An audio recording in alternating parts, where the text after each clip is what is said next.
Bom, boa tarde a todos. Eu estou aqui na honrosa função de apresentar a professora Ângela de Castro Gomes, que dispensa apresentações, né? Ela é uma historiadora fundamental para as ciências humanas no Brasil, né? Todo estudante de História e Ciências Sociais a leu, né? E ela seria uma convidada à escolha natural de qualquer programa de pós-graduação, mas, além disso, ela foi também uma escolha dos alunos, né, porque os alunos prepararam uma lista de pessoas que eles gostariam de ouvir, eles preparam todo ano, e você aparecia nessas listas frequentemente. Quer outra cadeira? Tá funcionando? Tá bom. E foi uma coincidência feliz que a sua escolha de data coincidisse com o seminário deles, né? Porque a gente estava torcendo que a pessoa que escolhesse a semana do seminário deles fosse também uma pessoa que eles gostariam de ver convidada. Então, é duplamente escolhida. A professora Ângela de Castro Gomes, ela é professora titular aposentada de História do Brasil na Universidade Federal Fluminense, professora emérita do Centro de Pesquisa e Documentação de História Contemporânea do Brasil, da Fundação Getúlio Vargas, e é pesquisadora visitante sênior nacional na Unirio. Ela é fundamental nos estudos de trabalhismo e populismo no Brasil, e entre suas muitas obras indispensáveis está a Invenção do Trabalhismo, que é a obra sobre a qual você gostaria de falar hoje, né? Foi isso informalmente. Ela disse, vai falar sobre a obra e sobre a recepção da obra. Enfim, e é isso. Obrigada por ter aceito o convite.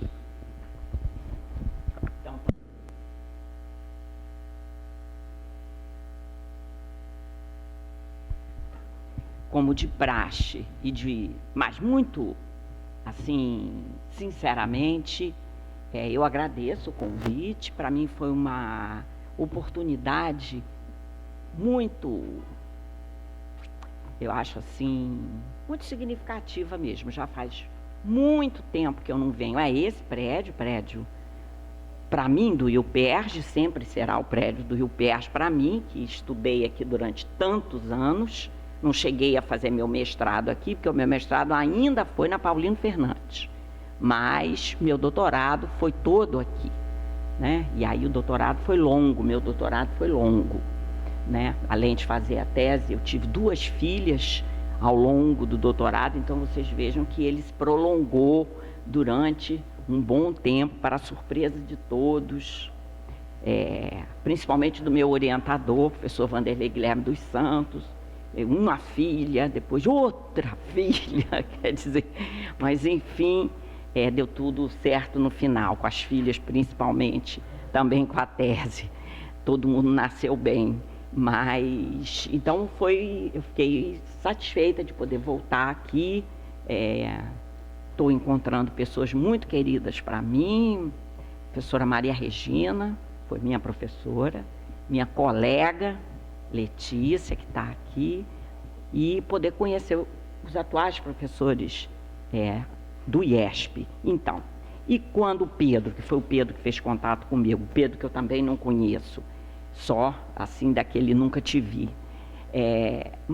me chamou, e eu falei, o que querem que eu fale? Tem alguma demanda? Não tem. Falei, não tem.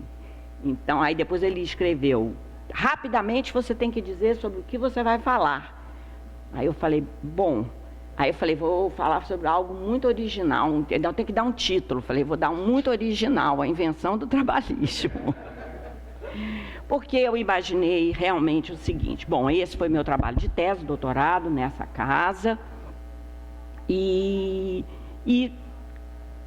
continua sendo, a meu ver, um dos trabalhos que eu gosto mais entre os que eu fiz. Eu gosto de outros trabalhos que eu fiz também, depois desse, que às vezes as pessoas dizem, não, a gente faz o trabalho de tese, depois nunca mais faz outro trabalho. Não acho que isso seja verdade, não. No meu caso, não é. Eu fiz outros trabalhos depois da tese, que eu gostei muito de ter feito e que eu me orgulho muito de ter feito, individualmente e coletivamente. Gosto muito de trabalhar em grupo. Mas a invenção do trabalhismo, sem dúvida nenhuma, até porque foi um trabalho de fôlego em determinado momento, ele marcou muito a minha produção acadêmica, continua até hoje, quer dizer, eu continuo até hoje recebendo demandas para discutir questões que têm a ver com a minha tese de doutorado, a despeito de eu há muito tempo não trabalhar diretamente mais com essas questões. Não vou dizer a vocês que eu não trabalhe mais com a questão que envolva a classe trabalhadora e principalmente relações de trabalho, vamos dizer assim. Há anos que eu venho trabalhando com a questão do trabalho análogo de escravo no Brasil, portanto, de alguma maneira, eu continuo vinculada a uma temática que tem a ver com relações de trabalho, que tem a ver com legislação trabalhista, que tem a ver com a atuação de operadores do direito, magistrados, auditores fiscais do trabalho, enfim, mas me afastei de uma série de outras questões que o trabalho de tese envolveu, né? Mas ele ainda continua no dia, assim, na ordem do dia, em função de pessoas que querem conversar comigo, por exemplo, né? Às vezes me surpreendendo. E o que eu pensei? Eu falei, bom, eu não vou falar o que está escrito no livro, claro. Eu pensei em fazer algumas considerações no sentido de situar o trabalho para vocês, porque, inclusive, entendo que tem alguns pontos que eles ficam até difíceis de pesquisadores de hoje perceberem, dado o passar do tempo, né? Porque a minha pesquisa, ela foi feita mais ou menos em meados dos anos 80, e a tese foi defendida em 87, sendo publicada em 89, portanto, há 30 anos atrás, ou há mais de 30 anos atrás. Isso é muito tempo. É muito tempo, principalmente se a gente tomar como variável para pensar a passagem do tempo, a questão do estabelecimento dos programas de pós-graduação no Brasil, que eu entendo que seja o acontecimento chave para a gente entender as transformações que o processo de produção de conhecimento em todas as áreas sofreu nesse país. Inclusive e com destaque nas áreas das ciências humanas e sociais, né? Então, uma tese que estava sendo produzida ainda na primeira metade dos anos 80, ela praticamente não tinha sofrido ainda o impacto dessa produção que vai ser trazida pelos programas de pós-graduação, que começam a se instalar na segunda metade dos anos 70.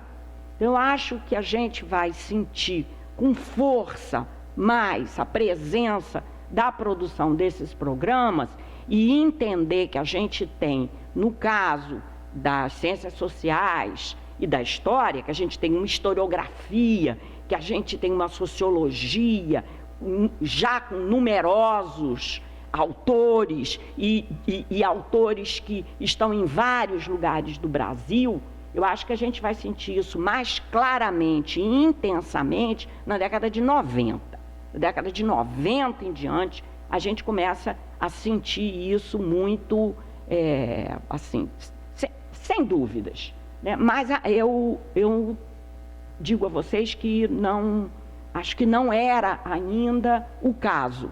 Não eram tantos os trabalhos que nós tínhamos produzidos ainda no Brasil, não eram tantos os autores, eles eram muito importantes, foram muito importantes para mim, mas é um momento completamente diferente se a gente examinar o campo intelectual, né? Como é que a gente produzia. Basta dizer que aqui no Rio de Janeiro,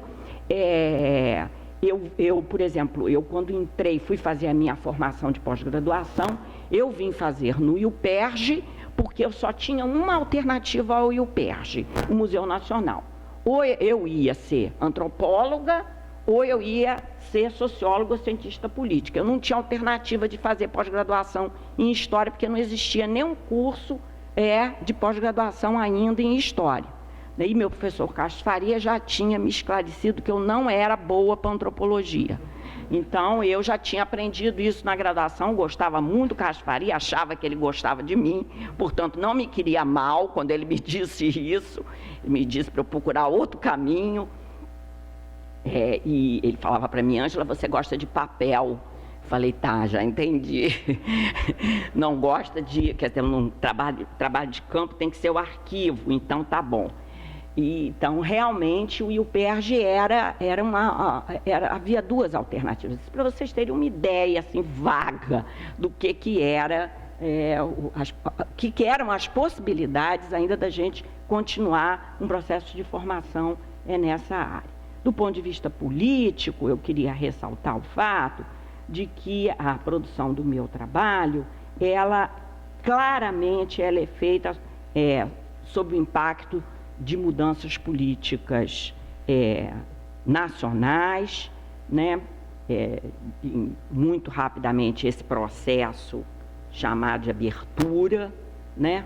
Mas que para a gente que trabalhava com pesquisa, e eu trabalhava com pesquisa aqui, fazendo o meu doutoramento, mas também trabalhava em pesquisa em duas outras instituições, eu era professora da UF, pesquisadora do CPDOC, era evidente que nós teríamos a gente não sabia exatamente quando, mas a gente sabia que isso ia acontecer, a gente teria uma Assembleia Nacional Constituinte, né? Quer dizer, todo o processo político mostrava já, depois de 79, que a gente caminhava por uma eleição de Assembleia Nacional Constituinte, quer dizer, não por acaso que no caso do CPDOC eu vou fazer um trabalho que eu vou estudar a Assembleia Nacional Constituinte de 34, para depois a ideia era estudar de 46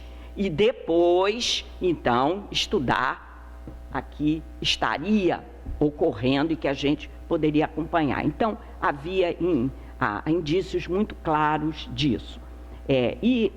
Isso significava também, a meu ver, que, do ponto de vista de temáticas, eu e os meus colegas, na época, nós, em grande parte, nos voltamos, durante um tempo, para estudos que contemplavam questões que tinham a ver com autoritarismo, né? Havia um interesse muito grande, razão pela qual o Estado Novo torna-se um período e um lugar para a gente observar experiências, quer dizer, quase que um laboratório para a gente pensar a questão de relações políticas no Brasil. Eu agradeço o fato de ter vivido hoje, porque eu ainda acho que o Estado Novo é um bom lugar para a gente pensar o Brasil em vários momentos. Atualmente, por exemplo, aconselho vocês voltarem a pensar determinados debates ocorridos durante o Estado Novo. E isso colocava na ordem do dia questões importantes, como, claro, questões que implicavam em a gente entender o que a gente pode pensar para compreender regimes democráticos no Brasil.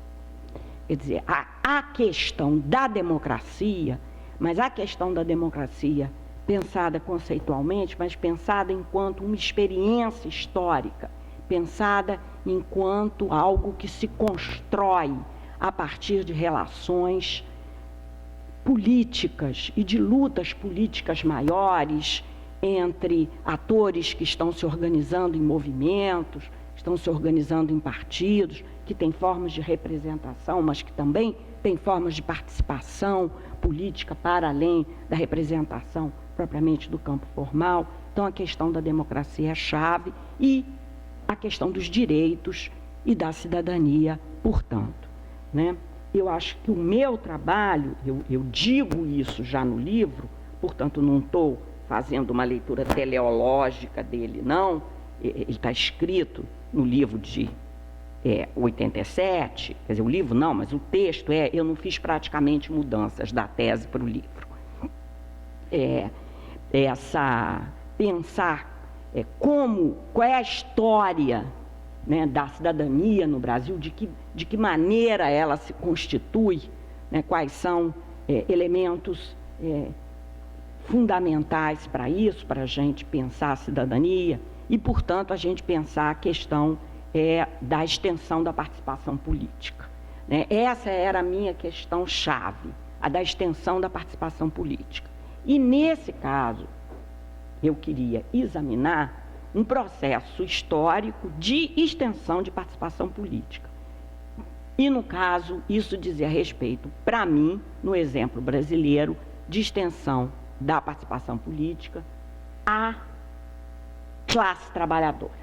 Assim era a categoria que expressava o ator ao qual eu queria dar atenção, a classe trabalhadora. A classe trabalhadora, para mim, nesse momento, seriam os setores populares. Seria efetivamente um processo de extensão de participação, de inclusão de uma camada ampla de novos participantes de formas diferenciadas, mas de novos participantes à cena política brasileira. Então, a minha questão era essa. Eu queria examinar esse processo histórico e eu postulei na tese que eu faria isso a partir do exame do que seria a própria formação desse ator coletivo classe trabalhadora, para eu acompanhar esse processo. Para mim, e eu digo isso porque entendo que nesse momento esses parâmetros nos quais eu procurava refletir eram os parâmetros que os meus colegas e meus professores estavam também refletindo nesse momento, refletindo no sentido de explicitando, né? Num primeiro sentido, de que a gente não podia mais pensar processos, né? Processos históricos, processos políticos, entendendo-os como se eles pudessem estar enquadrados em modelos, em parâmetros de outros países. Quer dizer, era ótimo que a gente estudasse o que aconteceu na Inglaterra, na França, no Chile, mas a gente tinha que entender também que o que teria acontecido no Brasil não foi nada disso. Quer dizer, nada disso, haja visto. A gente tinha que... não adiantava a gente dizer que a cidadania tem um percurso que primeiro é o direito Y, depois é o direito Z, depois é o direito W, depois porque isso daí não vale. Isso é ótimo para a gente pensar, muito bom, mas isso não quer dizer que aconteça assim. Isso pode ter acontecido em algum lugar, em algum momento, mas depois não aconteceu mais assim. Pode ter acontecido mais ou menos num lugar, mais em um, menos em outro, nada em outro, mas, ou seja, é ótimo, mas desde que a gente saiba que a gente não vai encontrar isso. Quer dizer, a premissa é que a gente vai encontrar outra coisa. Então, isso foi algo que eu aprendi aqui. Aprendi que a gente tinha que ser... Afinal, aprendi que teoria serve para isso, né? Teoria serve para pensar. E aí a gente não vai repetir, a gente vai analisar. Aprendi também aqui, com professores importantíssimos para mim, eu também desejo, nesse momento, reconhecê-los, né? Aí, o professor Vanderlei, que eu já nomeei, mas o professor Amaury de Souza, eu aprendi muitas coisas sobre classe trabalhadora, inclusive essa designação classe trabalhadora, porque nesse momento, foi mais ou menos nesse momento, eu me lembro que foi em 81, que eu li o livro do Thompson. E eu li mais ou menos quando em outros lugares estava se lendo, era uma novidade. O livro do Thompson era uma novidade nos anos 80. Ele não é da década de 80, mas ele, até onde eu saiba, ele não era tão lido. E o UPERJ era uma instituição, nesse ponto, eu diria, de vanguarda em termos de trazer bibliografia, experimentar com os alunos esse tipo de literatura. Então, esse livro do Thompson, a gente leu em inglês, era uma desgraça, era dificílimo, eu sempre li mal em inglês, continuo lendo mal em inglês. Letícia está aí para dizer que é verdade, né? Então, vocês imaginam, foi um sufoco, o livro é desse tamanho. A gente leu o livro do Thompson todo com a Amaury, fez um curso de leitura com ele, magnífico, e isso foi decisivo para eu aprender um monte de coisa sobre classe trabalhadora, que me ajudou a pensar a literatura que eu lia sobre trabalhadores produzidas no Brasil de forma inteiramente diferente. Ela continua sendo muito importante para mim, mas eu passei a lê-la de maneira outra, realmente com uma perspectiva crítica e com uma possibilidade de pensar aquilo que estava lá de outra maneira, muito boa para mim, né? A começar pelo fato de pensar que esse é um sujeito, como todos os outros sujeitos e agentes históricos, que não guarda harmonia entre si, que não é unívoco, que tem tensões, que tem contradições, que tem alterações, que seu próprio discurso pode ser contraditório internamente. Quer dizer, quando a gente vai buscando determinado tipo de padrões e a gente muitas vezes não está num bom caminho, né? A gente tem que estar aberto para ver essa diversidade, esses confrontos que marcam, né, as posições desse sujeito, desse agente com os quais a gente está trabalhando. E a despeito, e não só do Thompson, mas de outros autores, na época também muito importantes para mim, e que continuam sendo muito importantes para mim, e acho que devem ser importantes para todo mundo que trabalha com essa temática, que são autores clássicos, né? Ficava muito claro para a gente, e isso nessa época era muito importante, que a despeito das relações de produção serem muito importantes, que a despeito das posições que os trabalhadores ocupam, do ponto de vista econômico, serem muito importantes, elas são absolutamente insuficientes para a gente entender as formas de organização do ponto de vista tanto de associativismo quanto formas de organização discursiva desse ator, né? Quer dizer, a maneira da gente trabalhar com um sujeito histórico como a classe trabalhadora implicava em ter um cuidado muito grande com a dimensão política e cultural desse agente, na sua diversidade mesma. Mesmo que isso fosse muito complicado, era o melhor caminho. Isso pode parecer absolutamente banal para vocês agora, mas isso era extremamente importante na época, porque significava que você ia abandonar de partida qualquer ideia de que comportamento político é determinado por qualquer outra coisa.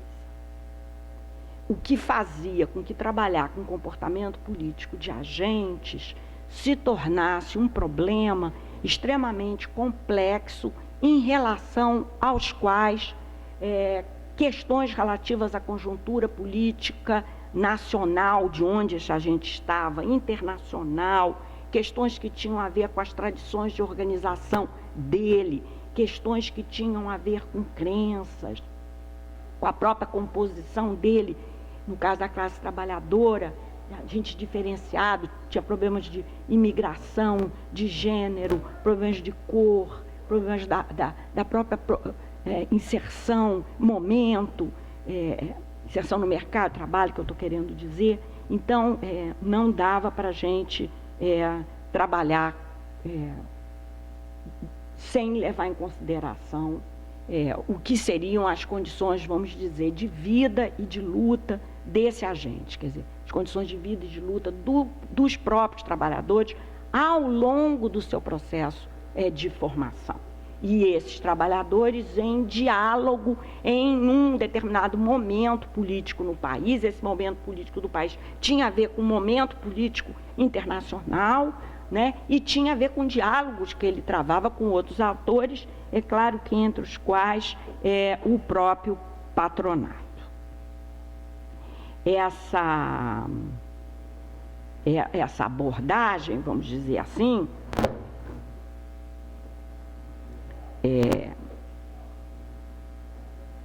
ela implicava, no caso, um debate, que era um debate teórico, mas era um debate também na literatura que se fazia. Um debate grande com o marxismo, com a teoria marxista.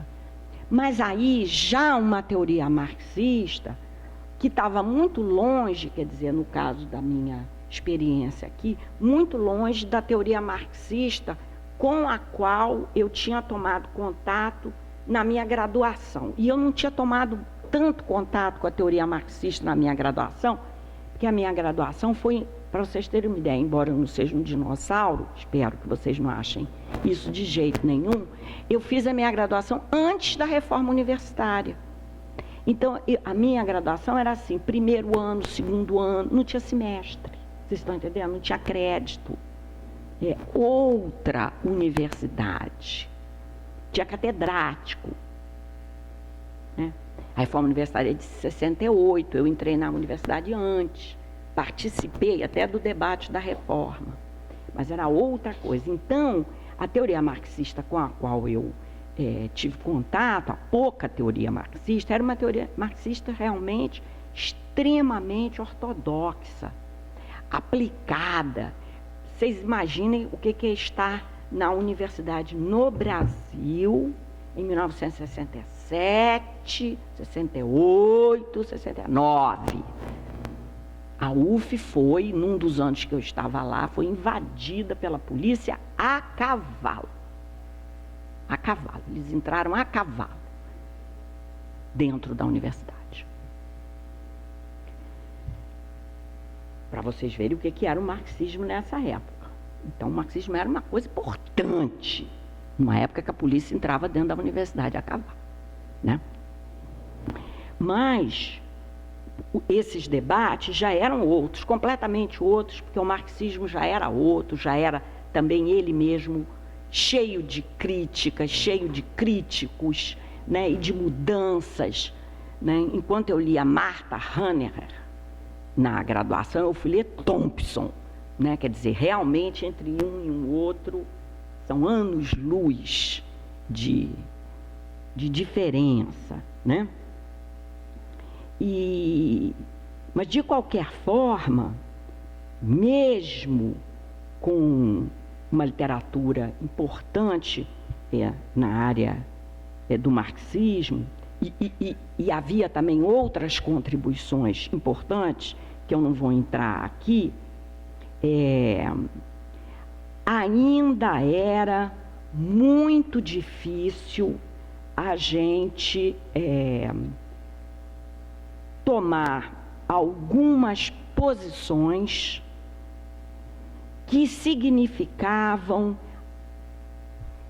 inevitavelmente, a recusa de interpretações, de explicações em relação a questões da classe trabalhadora, a seu comportamento político e a eventos políticos mais recentes, como era o caso do golpe de 64.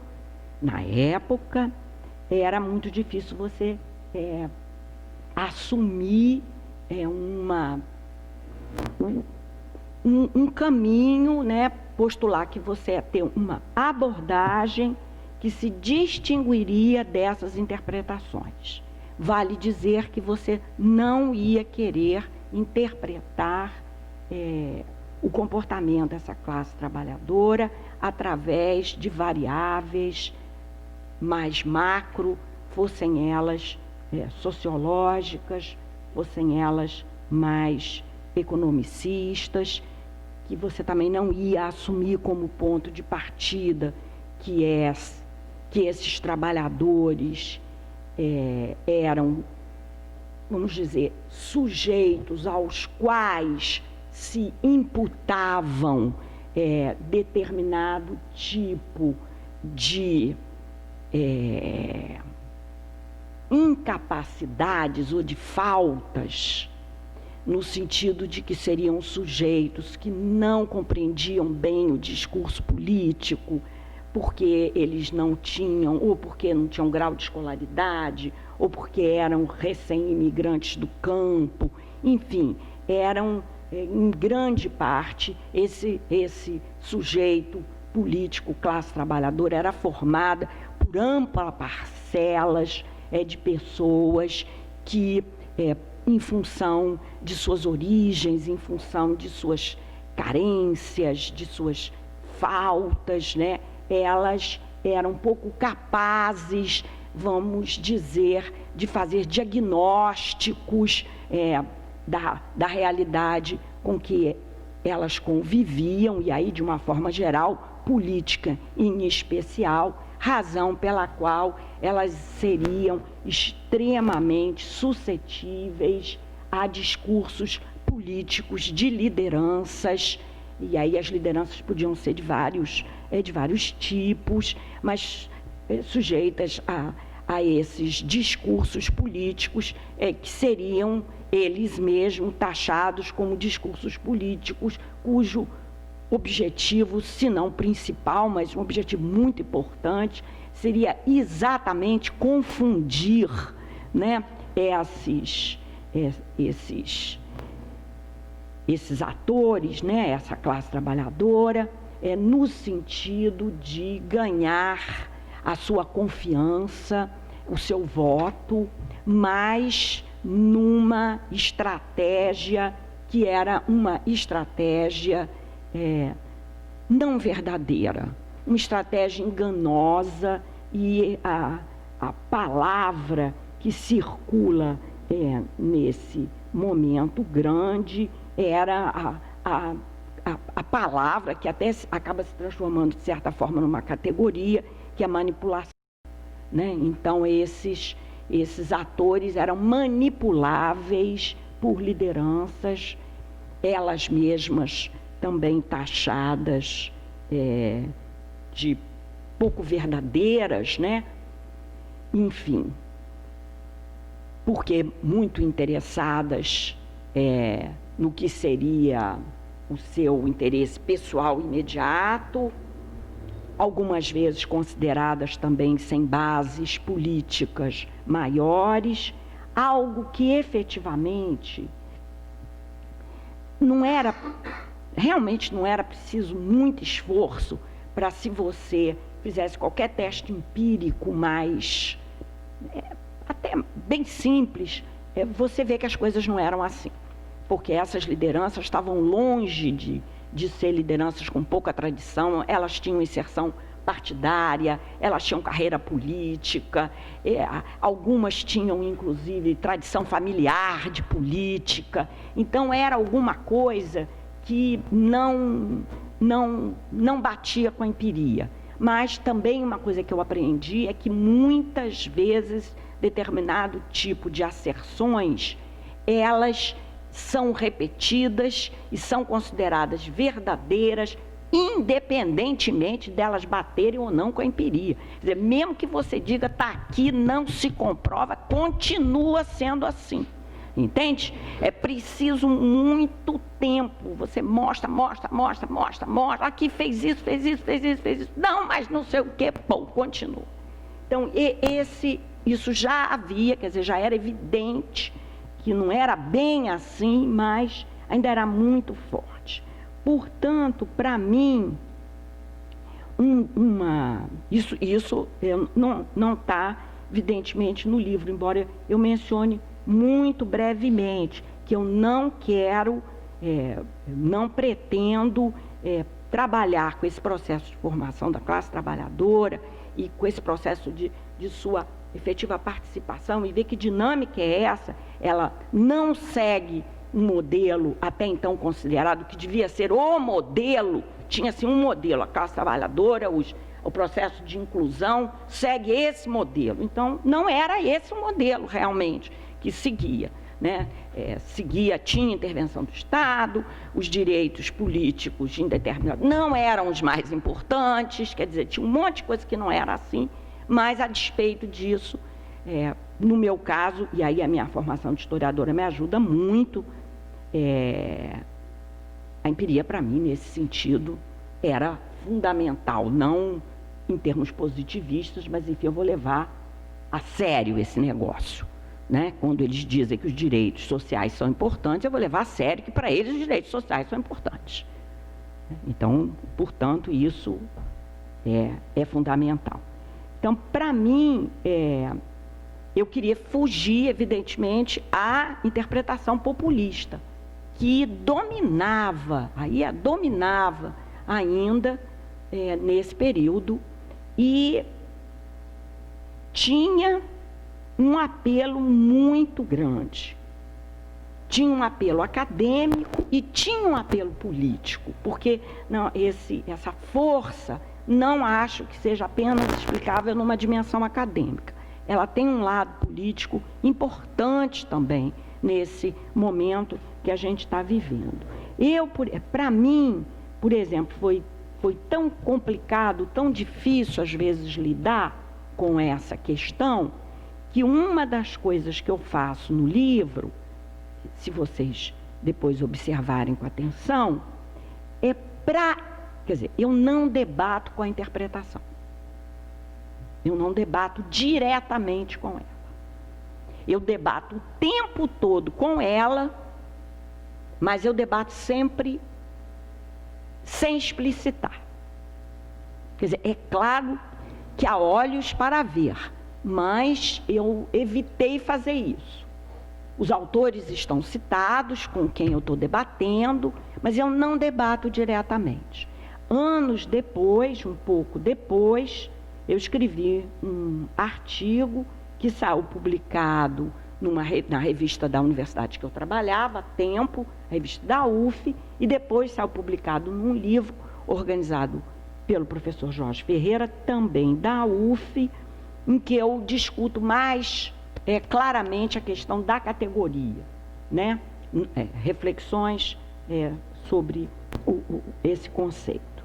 Mas, enfim, eu evito trabalhar porque eu vou assumir a posição nesse livro que essa palavra, como categoria, não tem valor explicativo. Ela mais confunde do que ajuda. reconhecendo-se que essa é uma palavra do vocabulário político no Brasil e na América Latina, mas que ela é uma palavra do vocabulário político da luta política, né? Ela populismo, são palavras extremamente eficientes, né, na luta, no debate, mas são, a meu juízo, extremamente ineficientes como conceitos, como categorias de análise, através dos quais você vai compreender um determinado fenômeno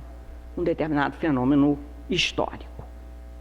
Então, eu me afastei duplamente. Eu me afastei de um debate direto por questões que eu considerei na época e mantive sempre no livro adequadas, não ganhava nada, vamos dizer assim, talvez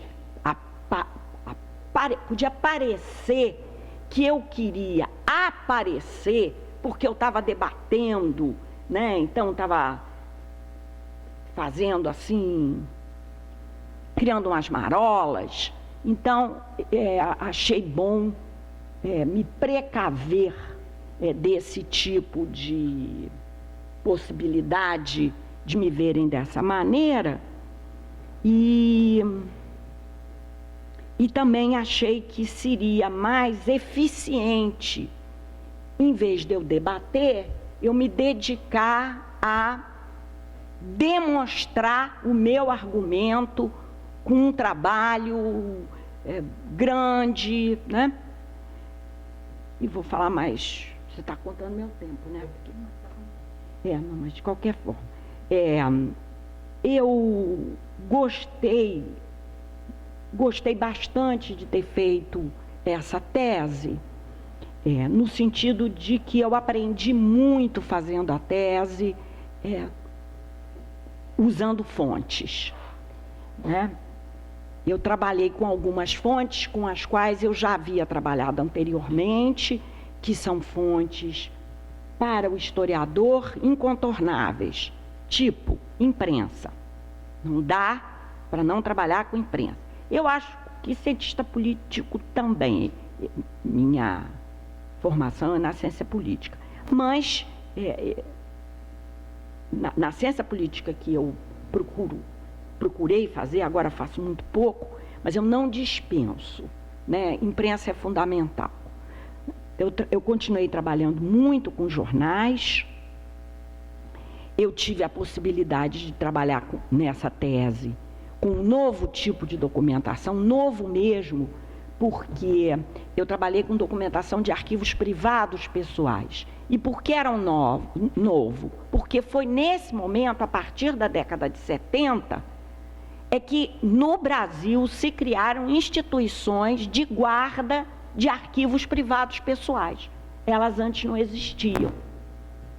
E esses arquivos privados pessoais começaram a ser disponibilizados para consulta de pesquisadores em maior número, mais ou menos na época que eu estava fazendo a tese de doutorado. Quando eu estava fazendo a minha dissertação de mestrado, eu usei alguma coisa, porque eu mesma trabalhei na organização desses arquivos. Como eu trabalhava na instituição que recebia os arquivos, eu trabalhei no arranjo dos arquivos. Então, eu podia usá-los, mas não um consulente não podia, porque eles ainda não estavam disponíveis. Mas na década de 80, eles já começam a ficar disponíveis. E eu me beneficiei de muitos desses arquivos, né? O arquivo Getúlio Vargas, que já foi disponibilizado antes, mas eu me beneficiei dos arquivos dos ministros do trabalho do período Vargas, do arquivo do Lindolfo Collor, do arquivo do Agamenon Magalhães, do arquivo do Marcondes Filho. Então, eu me beneficiei de um tipo de documentação que, na época, realmente era uma novidade geral para os historiadores, e foi riquíssima para mim. Foi efetivamente muito boa para mim. E ainda me beneficiei de um outro tipo de fonte, da qual eu me tornei quase que uma garota propaganda, digamos assim, que é a produção de entrevistas de história oral. Nessa tese eu uso muito pouco tempo, e a metodologia de história oral, embora possa às vezes parecer que é fácil, ela é difícil, ela é toda difícil, é difícil você localizar o seu depoente, é difícil você efetivamente ter uma relação de confiança com ele, né? Não é de amizade, a gente não fica amigo, não é isso, mas de confiança, profissional de confiança, né? Que a pessoa acredita que você vai fazer uma coisa correta, eticamente correta. Então, para isso, às vezes, com determinados depoentes, isso demanda tempo, né? Às vezes, com alguns é mais fácil, com outros demanda tempo. E fazer a entrevista e trabalhar com a entrevista. Então, eu fiz poucas entrevistas para a minha tese, até porque, na instituição que eu trabalhava, os meus entrevistados não eram os entrevistados que estavam na pauta da instituição. A instituição, nesse momento, entrevistava políticos, né? E eu entrevistei trabalhadores. Então, esses trabalhadores não estavam, então, na pauta. Eu procurei trabalhadores que tivessem militância anarquista, procurei trabalhadores que tivessem militância trotskista, trabalhadores que tivessem militância no Partido Comunista, no período da Primeira República, né? Porque eu faço um estudo que vai da Primeira República até os anos 40. Então, eu queria ter a voz desses trabalhadores através das entrevistas na Primeira República. Então, é claro que era difícil, porque precisavam haver que eles estivessem vivos, era preciso que eles estivessem bem de saúde, então uma série de questões. Mas as poucas entrevistas que eu fiz, elas foram extremamente valiosas para mim.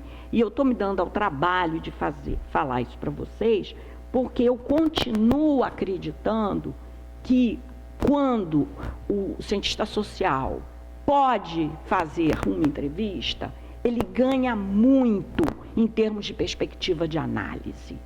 Inclusive, dependendo da pessoa, né? Eu já tive muitos alunos, pela razão simples que eu tenho 70 anos, então já tive muitos alunos, óbvio, né?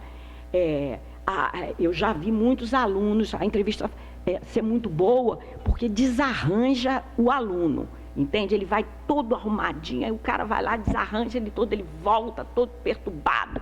Aí é que ele está bom, porque aí é que ele está disposto a desarrumar e ver, bom, e aí, agora vai com mais. Eu penso, agora está bom, porque agora ele vai realmente se dispor a trabalhar fora das caixinhas que às vezes já vêm todas arrumadinhas, já sabe que vou fazer assim, que vou chegar lá. Aí, de repente, percebe que, quem sabe, não vai chegar lá, né? Aí, mas eu sempre digo, vai chegar em algum lugar, isso é que é bom, né? Agora, não precisa, assim, saber tão exatamente onde vai chegar, porque senão também perde um bocado da graça, né? Então, às vezes, a gente também tem que se deixar surpreender, né? Evidentemente, com limites, viu, gente? Mas a gente não... coisa assim arrumada demais, às vezes, não ajuda. Então, eu quero chamar a atenção para essas duas fontes que foram decisivas. Algumas dessas entrevistas, inclusive, foi reunida num livro depois, o livro chama-se Velhos Militantes. Eu gosto de falar dele para agradecer também a um outro professor, que não foi meu professor aqui, mas foi meu professor, pelo fato de que eu tive também uma outra sala de aula muito importante no meu processo de feitura desse trabalho, porque ao longo desse período eu sempre fui a um grupo de trabalho da Ampox, discuti muito com meus colegas, né? Me beneficiei muito do debate com meus colegas e me beneficiei muito das observações do professor Gilberto Velho, né? Um antropólogo, assim, da mais fina cepa, né? E que me ajudou muito a pensar, ter uma certa, às vezes eu diria, por conta dele, né? Uma certa finura, né? na reflexão. E o livro Velhos Militantes saiu por conta do Gilberto, que ficou muito encantado com as entrevistas, muito surpreendido com elas e considerou que elas mereciam publicação. Bom, então queria falar esses dados das fontes, né? Eu não vou ficar falando como é que eu organizei o livro, não, deixa para lá. Eu queria falar, pelo adiantado da hora, um pouco da questão da recepção do livro. Primeira, aí é claro que tem um certo memorialismo aqui, mas não faz mal. Já estou, nessas alturas do campeonato, achando que não faz mal. Primeiro, a minha percepção é de que o meu livro, ele foi mais, vou dizer rapidamente, ele foi mais lido e bem recebido pelos cientistas sociais. Isso não me espantou muito na época, não, porque eu frequentava muito Ampox, muito menos Ampul. Embora eu fosse uma professora inserida num departamento de História na UF, desse cursos de História, e imediatamente, quando eu me doutorei, eu fui dar aula na pós-graduação, porque nessa época tinha tão pouco doutor, tão pouco, que mal você se doutorava, você já ia dar aula na pós-graduação, porque não tinha quem desse. Quer dizer, não era para o seu grande mérito, brilho, é porque não tinha assim meia dúzia. Então, tem mais uma pessoa que pode dar aula, dividir a turma. Então, você acabou de defender, semestre seguinte, ato contínuo, você já podia estar dando aula. Hoje não é mais assim, não. Quer dizer, há muito tempo não é mais assim, não. Eu mesma já tive na universidade e não era mais assim, não. Primeiro você espera, depois você entra, depois você orienta mestrado, depois você orienta doutorado. Mas, no momento que você fazia uma reunião de departamento, que essa mesa talvez fosse grande para reunir o colegiado de História da UF, vocês imaginam o que era ter professor com doutorado, né? Era bom ter. Então, eu era professora de História, mas os meus interlocutores mais fortes estavam, nesse momento, na área das ciências sociais mesmo, aqui dentro, né? E na Ampox. Meus colegas da UF também foram meus interlocutores, meus alunos também, mas esses meus alunos passaram a ser mais meus interlocutores quando eu comecei a dar aula na pós. Meus alunos da graduação, eles são sempre interlocutores, os alunos, mas é um outro tipo de interlocução. Ela vem pela pergunta desafiadora, ela não vem por um debate, né, que você trava sobre um texto, né, e sobre algumas questões. Então, a interlocução na pós-graduação, ela é mais poderosa para o professor, e acho que também para o aluno, né? Então eu vi que meu livro estava sendo lido, ele teve uma primeira edição, que eu brinco, que saíram 2 livros, né? O lançamento foi aqui embaixo, né? Acho que foi uma das primeiras vezes que o IUPER estava publicando, ele fez um acordo com a Vértice, lembra, Regina? E saíram 2 livros, o meu e o livro do professor Renato Lessa. eu brinquei, falei, Renato, a gente podia fazer a série Invenções, porque o meu livro chamava Invenção do Trabalhismo e o dele chamava Invenção Republicana. E nós não combinamos. Então, eram os 2 livros, aliás, 2 livros que foram importantes em termos de debate. Renato era meu colega no CPDOC também, né? Aliás, havia um trânsito muito grande entre essas 2 instituições. Então, ele foi recebido razoavelmente bem e principalmente depois ele ganhou, eu ganhei um prêmio da Ampox, né? E aí ficou mais fácil, na medida que o meu trabalho tinha sido premiado pela Ampox, ele ter trânsito. Na história, não. Ele custou muito mais e foi muito mais difícil. E foi muito mais difícil, aí sim, hoje eu tenho a percepção disso, inclusive eu tenho a percepção disso porque ao longo do tempo pessoas conversaram comigo sobre quando leram meu livro. Então, a razão principal que eu hoje atribuo é exatamente pelo fato de que eu não trabalhava com populismo. Quer dizer, os meus colegas historiadores iam ler o livro esperando que exatamente o livro tratasse explicitamente dessa questão e não tratava. Quer dizer, no ver, não tratava. Eu tive, contudo, um aliado muito grande na área de história, que foi o professor Boris Fausto. O professor Boris Fausto me deu a honra de presidir a minha banca de doutorado aqui no IUPERJ. Nessa época, o professor orientador não presidia a banca. Você tinha que chamar um outro professor para presidir a banca. E o professor orientador compunha a banca.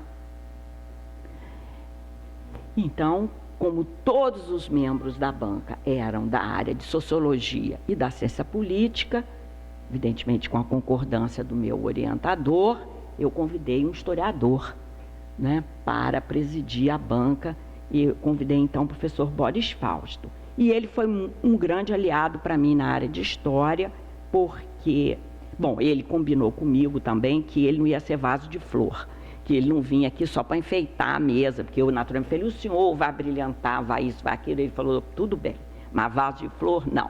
Ou eu arguo, ou eu não vou. Aí eu falei com o professor Vanderlei, o professor Boris Fausto, que é arguir. Aí ele falou, você se incomoda? Eu falei, eu não, se ele não arguir, ele não vem, eu quero que ele venha, eu não me incomodo com nada, deixa ele. Então pode deixar que ele vá arguir. Então, ele arguiu, foi muito bom para mim, foi uma arguição rica, eu me beneficiei muito, acho, mais para depois do que para a hora, porque o livro já estava muito grande. Aliás, isso eles reclamaram muito, que meu trabalho era muito grande, muito pesado, tinha que carregar. Então, mas enfim, eu me beneficiei, eu quero dizer com isso que aumentar era pior, mas o professor Boris Fausto escreve na revista do SEBRAP uma resenha, não sobre o meu livro, mas ele escreve uma resenha sobre uma literatura que estava sendo produzida, discutindo questões de participação política, de representação política, entre as quais, com destaque, que estavam retomando a questão da participação política dos trabalhadores, de suas formas de organização, na medida, claro, que eu trabalho com a montagem do sindicalismo corporativista no livro, né? E essa resenha do Boris Fausto, uma parte dela discutindo o meu livro, vai me ajudar muito na área de história. Mas eu posso dizer a vocês que demorou um tantinho. E a última coisa que eu vou falar. Tem um monte de coisas que eu não faria mais exatamente assim no meu livro. O que, vamos dizer, é óbvio, porque 30 anos depois você não escreveria mais exatamente. Mas, num certo sentido, tem pontos que eu entendo que eu gosto ainda. Eu gosto bastante ainda. E, principalmente, eu gosto porque eu entendo que, como já tem 30 anos, eu posso perceber que eles contribuíram para um debate. E que, efetivamente, alguns desses pontos, eles até passaram a se integrar no que seria uma historiografia, né, de certo ponto, da classe trabalhadora e uma historiografia do pós-30. Então, por exemplo, um dos pontos que na época causou um pouco espécie é exatamente o fato de que eu não tomo a Revolução de 30 como marco no meu trabalho. Ele tem duas partes. Uma primeira parte vai até os debates da Constituinte de 34. E depois eu vou pegar fundamentalmente o período do Estado Novo. Então, eu procuro, com essa estrutura de organização de capítulos, mas também de debate interno, mostrar que há linhas de continuidade e descontinuidade entre o pré e o pós-30. E que, nesse sentido, como eu estou trabalhando com questões de direitos, o debate sobre legislação, a demanda de legislação do trabalho, um conjunto de experiências que significava a aplicação de leis de trabalho, de que tudo isso antecede 30.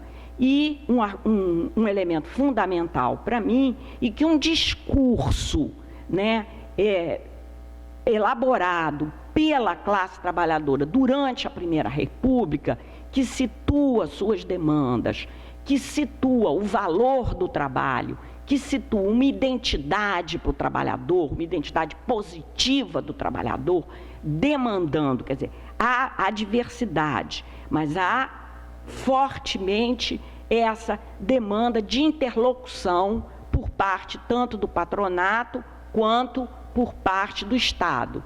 Quer dizer, um agente que demanda ser um interlocutor.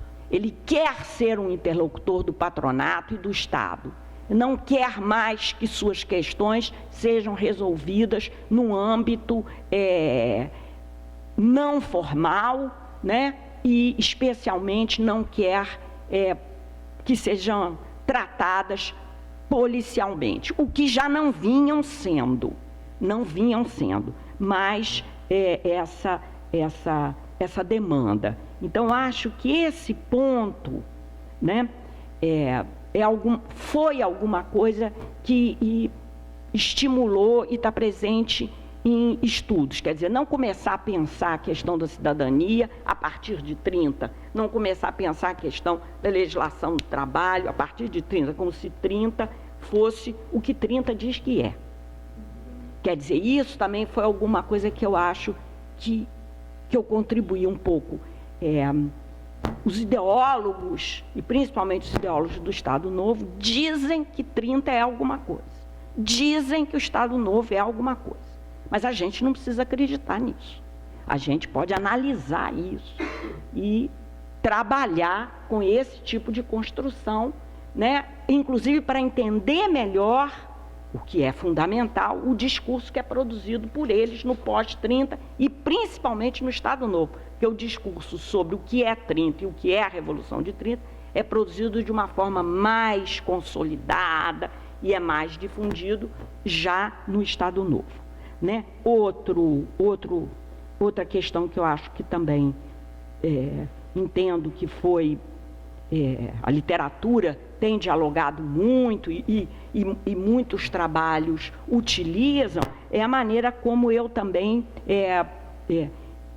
proponho que a gente entenda o Estado Novo. Entenda o Estado Novo em 2 tempos, né? Um primeiro tempo, que vai até 1942. A gente tem um contexto político nacional e internacional, né? É fundamental, é um momento que a gente tem a Lei de Sindicalização de 1939, uma conformação de um sindicalismo corporativo que está recusando as propostas de 34, por isso eu corto em 34, né? E depois tomar 42 como um momento chave e eu tomo esse período, quer dizer, quase que a segunda parte toda do meu trabalho, que são 3 capítulos, elas cobrem um período de tempo muito curto, quer dizer, a primeira parte toma um período de tempo muito longo, praticamente da década de 1890 a 1934. E a segunda parte toma um período muito curto, de 37 a 45, mas muito mais, até de 42 a 45, porque é nesse período que eu defendo que se está construindo uma proposta de pacto trabalhista, e uma proposta de pacto trabalhista que envolve um discurso que é o discurso do trabalhismo, a meu ver, uma das tradições políticas que vão compor a cultura política brasileira do pós-45, junto com a montagem de uma estrutura sindical corporativista e também com a montagem de um partido político que é o PTB. Né? Portanto, também o PTB como um partido que está, ao mesmo tempo, fazendo uma contraface ao Partido Comunista, sim, mas um partido que quer ter um discurso voltado para os trabalhadores. Né? Portanto, ele também como um partido que, se está nesse conjunto de partidos políticos que se montam no pós-45, ele não está junto com o PSD como na época se colocava. Né? Quer dizer, o PTB é o outro lado da moeda do PSD.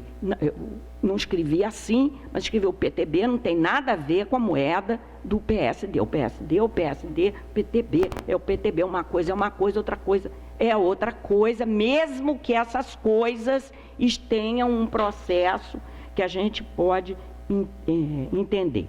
E também, isso às vezes ainda eu tenho que explicar, o fato de que eu não estou propondo a ideia de um pacto trabalhista como um substitutivo, seja substitutivo que for, substitutivo funcional, substitutivo escambau de populismo. Quer dizer, é outra coisa. Não estou trabalhando nessa chave, estou propondo um outro tipo de interpretação para a gente entender este período. Também não ultrapassando nenhum tipo de proposta que não tenha historicidade, que não tenha seu lugar, seu tempo, seus atores, sua dinâmica específica. Quer dizer, isso também é algo, para mim, absolutamente fundamental. Eu passei a desconfiar muito, né, de propostas que não importa onde, não importa quando, não importa quem, e você vai e eu acho que não vai bem, então. Quer dizer, não acho que funcione muito bem. Bom, então, pronto. Então, achei que essas observações... Então, nesse sentido, eu ainda gosto do meu livro e vocês veem que eu falei bastante sobre ele e achei, inclusive, que era pertinente escolher para falar aqui com vocês. Podia ter escolhido outra coisa, mais recente, né? Mas achei que, vindo aqui, né? Então, achei que valia falar do livro.